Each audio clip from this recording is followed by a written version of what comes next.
ಮೊರಾರ್ಜಿ ದೇಸಾಯಿ ವಸತಿ ಶಾಲೆಯಲ್ಲಿ ನಡೆಯಿತು ಬೆಚ್ಚಿ ಬೀಳಿಸುವ ಘಟನೆ.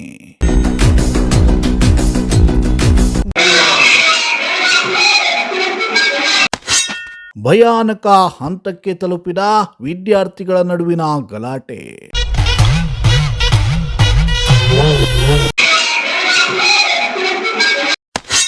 ತರಗತಿಯೊಳಗೆ ನುಗ್ಗಿ ವಿದ್ಯಾರ್ಥಿ ಹಾಗೂ ಶಿಕ್ಷಕರ ಮೇಲೆ ಹಲ್ಲೆ ನಡೆಸಿದ ಗೂಂಡಾಗಳು.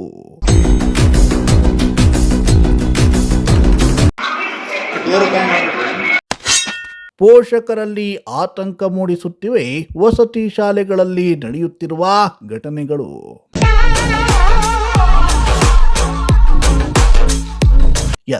ನಮ್ಮ ಜಿಲ್ಲೆಯ ವಸತಿ ಶಾಲೆಗಳಲ್ಲಿ ಅದೇನಾಗ್ತಿದೆಯೋ ಗೊತ್ತಿಲ್ಲ. ಒಂದು ಶಾಲೆಯಲ್ಲಿ ವಿದ್ಯಾರ್ಥಿ ಅನುಮಾನಾಸ್ಪದವಾಗಿ ಸಾವನ್ನಪ್ಪಿದ್ರೆ ಮತ್ತೊಂದು ಹಾಸ್ಟೆಲ್ನಲ್ಲಿ ಅಪ್ರಾಪ್ತ ಬಾಲಕಿ ಸ್ವಯಂ ಹೆರಿಗೆ ಮಾಡಿಕೊಂಡಿದ್ದ ಆತಂಕಕಾರಿ ಘಟನೆ ಬೆಳಕಿಗೆ ಬಂದಿತ್ತು. ಇದೀಗ ಮತ್ತೊಂದು ಭಯಾನಕ ವಿಚಾರ ಬೆಳಕಿಗೆ ಬಂದಿದ್ದು, ಮಕ್ಕಳ ವಿಚಾರಕ್ಕೆ ಪೋಷಕರು ತರಗತಿಯ ಒಳಗೆ ರೌಡಿಗಳಂತೆ ನುಗ್ಗಿ ವಿದ್ಯಾರ್ಥಿ ಮತ್ತು ಶಿಕ್ಷಕರ ಮೇಲೆ ಹಲ್ಲೆ ನಡೆಸಿರುವ ಘಟನೆ ನಡೆದಿದೆ.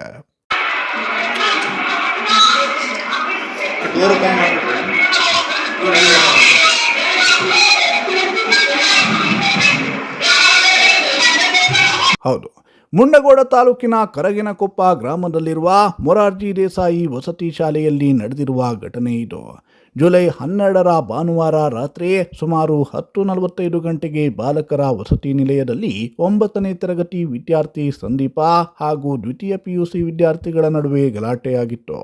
ಈ ಗಲಾಟೆಯ ಕುರಿತು ಜುಲೈ 13ರಂದು ಸೋಮವಾರ ಬೆಳಗ್ಗೆ ಕಾಲೇಜಿನ ಪ್ರಾಂಶುಪಾಲ ಆನಂದ್ ಚಿಕ್ಕೋಡಿ ಅವರು ಸಹ ಶಿಕ್ಷಕರ ಸಮ್ಮುಖದಲ್ಲಿ 10ನೇ ತರಗತಿಯ ಕೊಠಡಿಯಲ್ಲಿ ವಿದ್ಯಾರ್ಥಿಗಳನ್ನ ವಿಚಾರಿಸುತ್ತಿದ್ರು.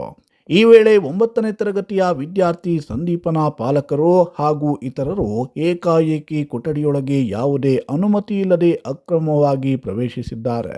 ಕೊಠಡಿಯೊಳಗೆ ನುಗ್ಗಿದ ಪೋಷಕರು ಹಾಗೂ ಅವರೊಂದಿಗಿದ್ದವರು ಏಕಾಏಕಿ ವೆಂಕಟೇಶ ಎಂಬ ವಿದ್ಯಾರ್ಥಿಯ ಮೇಲೆ ಹಲ್ಲೆಯನ್ನ ನಡೆಸಿದ್ದಾರೆ. ಇದನ್ನ ತಡೆಯಲು ಹೋದ ಪ್ರಾಂಶುಪಾಲರು, ಸಿಬ್ಬಂದಿ ಹಾಗೂ ಇತರ ವಿದ್ಯಾರ್ಥಿಗಳ ಮೇಲೆಯೂ ರೌಡಿಗಳಂತೆ ಹಲ್ಲೆಯನ್ನ ನಡೆಸಿದ್ದಾರೆ.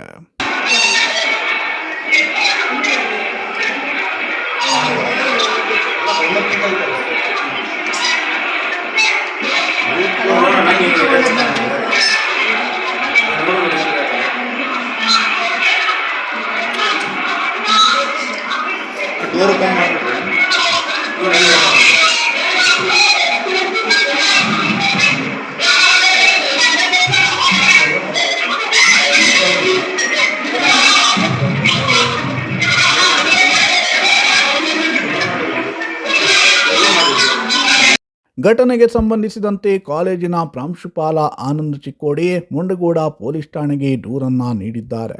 ದೂರಿನ ಅನ್ವಯ 9ನೇ ತರಗತಿ ವಿದ್ಯಾರ್ಥಿಯ ಪಾಲಕರು ಹಾಗೂ ಇತರರ ವಿರುದ್ಧ ಮುಂಡಗೋಡ ಪೊಲೀಸ್ ಠಾಣೆಯಲ್ಲಿ ಪ್ರಕರಣ ದಾಖಲಿಸಿಕೊಳ್ಳಲಾಗಿದ್ದು ತನಿಖೆ ಮುಂದುವರೆದಿದೆ.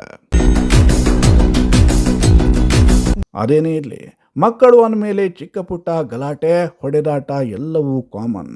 ಅದನ್ನ ಅಲ್ಲಿಯ ಶಿಕ್ಷಕರೇ ಬಗೆಹರಿಸ್ತಾರೆ.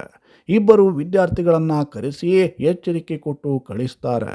ಆದರೆ ಅದನ್ನ ಬಿಟ್ಟು ಪೋಷಕರು ತರಗತಿಯ ಒಳಗೆ ರೌಡಿಗಳಂತೆ ನುಗ್ಗಿ ವಿದ್ಯಾರ್ಥಿಗಳ ಮೇಲೆ ಹಲ್ಲೆ ನಡೆಸಿರುವುದು ಎಷ್ಟರ ಮಟ್ಟಿಗೆ ಸರಿ ಎನ್ನುವ ಪ್ರಶ್ನೆಗಳು ಮೂಡ್ತಾ ಇವೆ. ಇನ್ನೊಂದೆಡೆ ಜಿಲ್ಲೆಯ ವಸತಿ ಶಾಲೆಗಳು ಹಾಗೂ ವಸತಿ ನಿಲಯಗಳಲ್ಲಿ ಪದೇ ಪದೇ ಇಂತಹ ಘಟನೆಗಳು ಮರುಕಳಿಸುತ್ತಲೇ ಇದ್ದು, ಸಂಬಂಧಪಟ್ಟವರು ಈ ಬಗ್ಗೆ ಗಮನ ಹರಿಸಿ ಇದಕ್ಕೆಲ್ಲ ಬ್ರೇಕ್ ಹಾಕುವ ಕೆಲಸಕ್ಕೆ ಮುಂದಾಗಬೇಕಿದೆ. Bureau report, Sirsi news.